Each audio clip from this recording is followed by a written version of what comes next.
Hello guys, it's me Mundoy.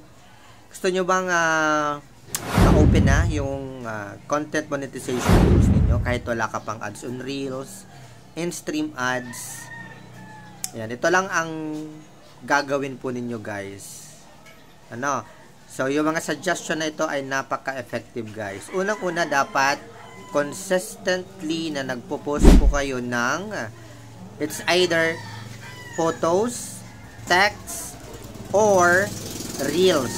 Ayan po. So, isa po sa ginagawa ko kung kaya na-open ko po yung content monetization is ito po yung ginawa ko.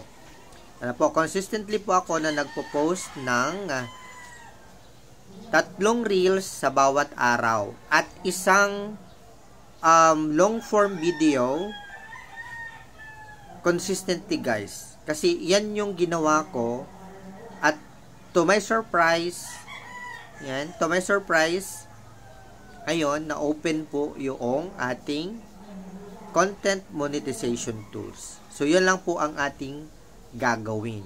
Okay, para mapansin po kayo ng algorithm ni Meta, kailangan nyo din po ng tinatawag na proper engagement. Ano ba yung proper engagement? Ulit-ulit ko po itong sinasabi sa inyo, yung tamang pag-engage sa isang post. Kahit na litrato man yan, text man yan, video man yan, o kung kahit anong post ng mga content creator o ng mga tao na dumadaan po dyan sa newsfeed po ninyo. Kailangan po ninyo silang pansinin. Bakit? Kasi kapag pinansin nyo po sila, may chance po na si Meta, yung algo ni Meta, ay mapapansin din po kayo. Okay?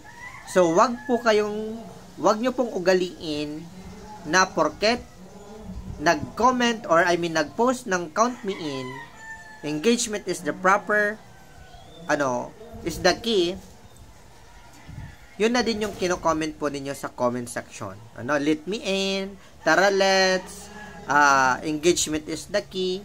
Hindi po yan yung tamang pag-engage. Dapat be authentic. Kasi ang tinitingnan po ni Meta dito, yung activity po ninyo, kung gaano po kayo kaseryoso na mag-comment sa isang post. Kahit anong post po yan, video, text, picture, yan. Ugaliin nyo pong, pahabain nyo po ang mga comment po ninyo na related syempre doon sa post ng nakita po ninyo. Okay? Kung nagustuhan po ninyo yung post, pwede nyo pong i-follow, i-like, and share. So, dapat ganun po yung ginagawa natin, no? So, kapag ginawa po ninyo yan, for sure, mapapansin ni algorithm na consistently po kayo na nakikipag-engage ng tama sa mga kapwa nyo, content creator, o sa mga taong nagpo-post po na dumadaan po sa wall ninyo or sa newsfeed po ninyo. Okay? So, yan po yung tama na ginagawa dapat natin. Huwag po tayong maging tamad na mag-comment, mag-react sa mga videos na nakikita po natin sa wall or sa newsfeed po ninyo. Okay? Para mapansin po kayo ni algorithm, consistent din po dapat kayo na nakikipag-engage sa mga dumadaan sa newsfeed ninyo. So, isa lang po yan sa mga bagay na ginagawa natin para ma-invite tayo sa content monetization tools. Okay? Para ma-open natin yan. So, isa po yung tip para mapansin po kayo ng algorithm ni Meta. Okay? Huwag din po kayo mag-flood likes. Hindi nyo pa napanood yung video, pina-flood likes nyo naman yung content creator. Ang naapektan po dyan, hindi po yung content creator, kundi kayo mismo. Kasi bakit? Flood likes. Nagpa-flooding kayo, ibig sabihin, pag na-detect yan ng system ni Meta, magpa-flag yan na spammy. Yung activity na ginagawa ninyo, kaya nagkakaroon kayo ng violation. Okay? So, iwasan po natin yon kasi illegal activity po yung ginagawa po ninyo na ganon. Okay?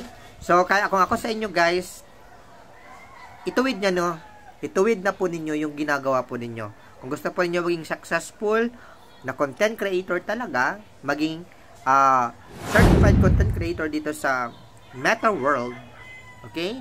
Dito sa Meta Universe, kailangan nyo pong sumunod sa mga patakaran ng ating Meta. Okay? So, yan lamang po guys. Hope may natutunan po kayo sa video na ito.